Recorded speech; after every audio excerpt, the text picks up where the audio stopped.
Good day, everybody, and welcome to another edition of the Military and Foreign Affairs Network. I am your host, the voice of reason. Today, we're in day 42 of the ongoing war between the Russian Federation and Ukraine, and we have a lot to cover today, so we'll go ahead and jump right in.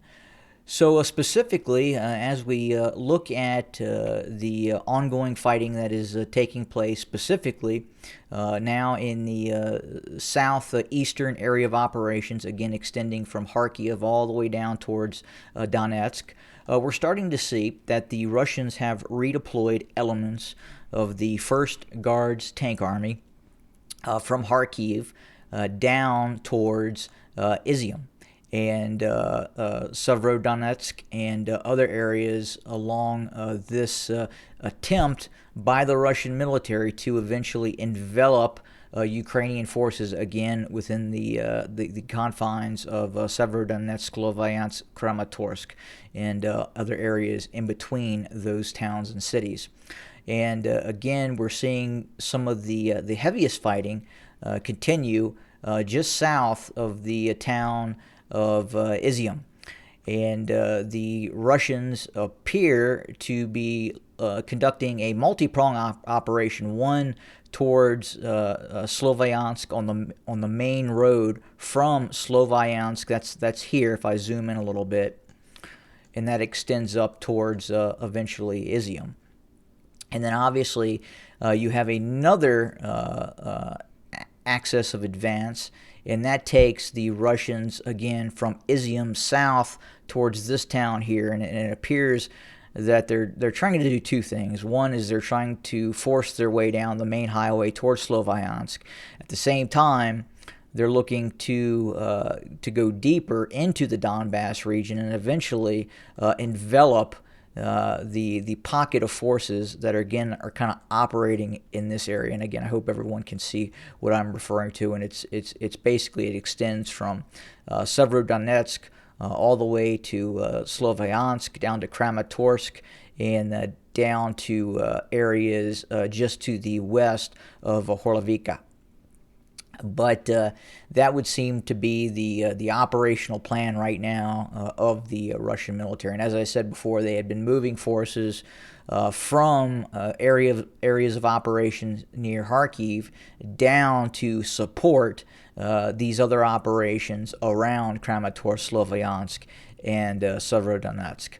And again, those include elements of the 1st Guards Tank Army. We're seeing elements of the 2nd Guards Motorized Rifle Division and 4th Guards Tank Division that again have been brought down from Kharkiv and are now focused on operations in this area here where my cursor is circling. I hope everybody can see that. There were some complaints earlier that it was difficult to see, and yes, if you're watching this on a smartphone or an iPad, maybe not an iPad, it can be challenging to see exactly what I am referring to.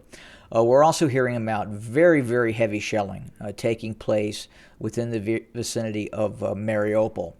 The Russians right now are engaged in a massive artillery campaign focused on reducing the forces of the Ukrainian military within the confines of the Mariupol pocket. And again, that looks to be multiple pockets at this point. We do know that obviously the Azov regiment, battalion, whatever fighting strength it may currently be at this point, and it probably has taken on quite a few volunteers from the territorial defense forces as well. So again, it's very difficult to look at the actual force construct in terms of what units of the Ukrainian military or these paramilitary or National Guard units or naval infantry forces are deployed in Mariupol.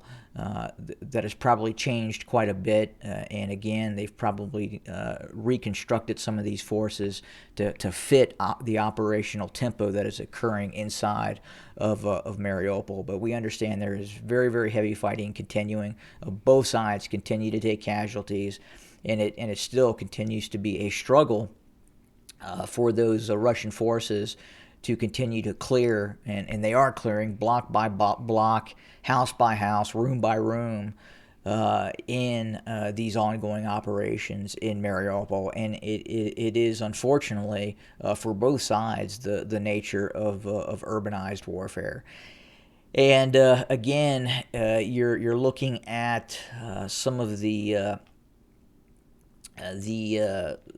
some of the most built up and structurally, I would say, sound buildings too. Again, a lot of these buildings are of old Soviet architecture. They're built with rebarb and cement, and they're built to withstand a bomb blast or a shell exploding. And especially when you get into these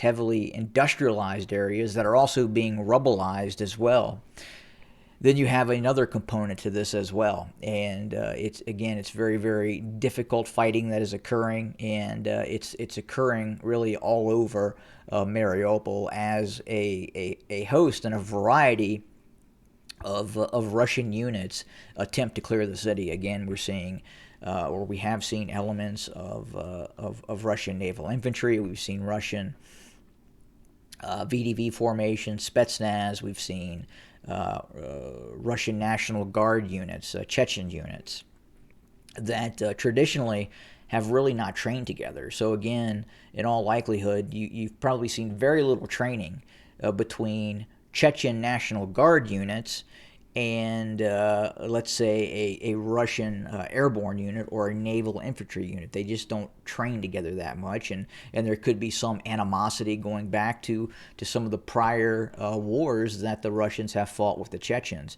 Even the Chechens being classified as a National Guard unit, there has been some issues with Chechen units operating with other Russian National Guard units. So again, this kind of goes into the operational folly that we have seen of the Russians in terms of some of their capabilities and maybe some unwise decision-making processes that have happened during the course of this conflict. And again, I think the hodgepodge of forces that you have operating in Mariupol, and again, especially forces in an urbanized environment that have never operated together before, could be quite a challenge. And again, it's probably creating an atmosphere where things are a little bit slower than if you were to have a unit or a multitude of units that have worked together before. Now, obviously, as they continue to fight with each other, meaning these Chechen National Guard units, airborne units, regular motorized rifle formations, you may see that operational capability to cooperate and work together increase. But again, right now, it's probably doing more harm than good in terms of having all these different types of units. Now, obviously, they can compartmentalize objectives and areas where they are looking to launch operations and to take territory and hold territory. And in all likelihood, they probably have some of these Chechens and these National Guard units designated in very specific sectors. But again, the Ukrainians are providing an active defense. They are still maneuvering in the city. They have not, their command and control has not broken down. So we still are seeing limited counterattacks by the Ukrainian military in Mariupol. And obviously the fighting continues and will continue for some time, given the preparation and just the sheer tenacity that the Ukrainians are providing inside of Mariupol. And again, they had quite some time to prepare for a siege of Mariupol. And in all probability, the Ukrainians had intended to make this a very cataclysmic siege for the Russian military in taking Mariupol. But right now, we are seeing the Russians advance south Izium. We have reports of an actual tank engagement that took place to the south of Izium. We believe multiple Russian tank-heavy battalion tactical groups engaged Ukrainian T-64, T-74 tank elements that had been deployed to attempt to blunt this ongoing effort by the Russian military to continue its drive both south towards Sloviansk and again in a southwesterly direction deeper into the Donbas. And again, specifically looking, if you kind of look what they're trying to do, it appears they're coming down this route towards this town of Barankov, and then in all probability look to then proceed towards, I would say, quite possibly Horlovika at this point, or continue towards in a direction towards Donetsk. It would appear that the forces arrayed against the DPR forces, the Donetsk People's Republic militia forces that operate in this area and are facing off against Ukrainian motorized rifle and National Guard elements near Advidika and other areas to the west and east of there. Again, are having some issues in progressing, and obviously, you would have to assume that in the early stages of the conflict, meaning within its first 10-20 day plan, the DPR was looking to push the border area further away from Donetsk, and obviously, right now the Ukrainians are continuing to hold very, very close to the main city of Donetsk. And again, I think at some point the Russians are going to look to come down, both circumvent the pocket of forces near Severodonetsk, Kramatorsk, and Sloviansk, but also threaten the rear of the formations that are facing off against the Russian forces near the main city of Donetsk. Could be wrong on that, but I think eventually, given the fact that we've not seen a lot of breakouts and or movements of these Russian forces and Russian-backed forces that are operating close to Donetsk, again, the Ukrainians continue to hold along this line of contact near the city of Donetsk. We've seen some penetration, some forward movement in this area, but again, it's not a great deal considering we're now into day 42, and the initial jumping off point for some of these DPR forces were just a few kilometers from this point that we're looking here, from this little minor salient that has been created by the Novorossiya forces and the Russian forces as well. And obviously there are Russian forces operating with the separatist forces as well. We know the 150th Motorized Rifle Division reinforced, a very large motorized rifle division that was based near Rostov. Again, is directly supporting both the DPR and LPR forces that are fighting within its environments. But that's kind of where we're at for today. Right now, again, the Russians are having the most success just south of the city of Izium, and hopefully I'm saying that right. And we'll continue to see the Russians attack and press forward. Again, the heaviest fighting in the conflict right now is taking place in what would be the traditional separatist areas. Again, Severodonetsk. I understand there's heavy fighting in this town here, Papasna. Hopefully I'm saying that right as well. And again, it's incredibly vicious and continued fighting taking place in a lot of these areas. And again, that now that we've seen forces move from Kharkiv down to this area here, and we're not seeing the Russians continue to push within the Kharkiv area of operations. We continue to have this again this bulge here where the Ukrainians counterattacked and maintain forces that are now to the it would be the northeast of Kharkiv. And we've not seen a lot of successful counterattacks in this area to attempt to move the Ukrainian forces back out of this area that they have since taken and they've held for a number of days now. And it would appear, again, the Russians are really kind of focused down further to the southeast. Now, with that being said, it's very, very possible that if the Russians achieve success within the areas of Severodonetsk, Kramatorsk, Sloviansk, and they actually are able to take those areas and more specifically push the main front line from Donetsk forward, and then at some point this line could be pushed forward as well, and we see the Russian line again extending from Izium down towards just west of Kramatorsk, and then obviously areas west of Donetsk. I think at this point right now, that is what the Russians are hoping for. Again, pocket those formations of the Ukrainian military in this area here, and then eventually destroying those forces and moving the front line continued forward. After that, I would say the Russians at some point are going to have to find a resolution for Kharkiv.